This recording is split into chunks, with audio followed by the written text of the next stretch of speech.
ډېر ژر به تاسو وکولای شئ چې یو بوی په مسج کې واستوئ. دا د ساینس او ټکنالوژۍ په تاریخ کې یو تر ټولو لویه لاسته راوړنه ده.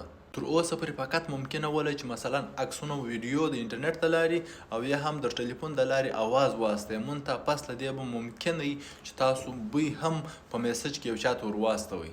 دغه لویه لاسته راوړنه په امریکا کې د اوسمو په نامه یو شرکت ترلاسه کړه. د اوسمو په نامه دا شرکت په کامیابۍ سره وتوانېد چې د پلم او کوکونټ د دغه دوو شیانو بوی په ډیټا بدل کړي او بل چیرې واستوي. نو ډېر ژر به خلک وکولی شي فکر وکړي یو څوک دې ښه عطر یې لګولی دی نه د هغه عطر بوی خپل انډیوال یا ملګري ته ور واستوي. یا فکر وکړي یو څوک دې ښه اشپزي یې کړې ښه خوشمزه اشپزي یې کړې ده غواړي یو چاته د خپل اشپزي بوی ور واستوي چې دغه شی په کړي. تاسو به ډېر ژر وتوانېږئ تاسو به ډېر ژر وکولی شئ چې دغه کار وکړئ.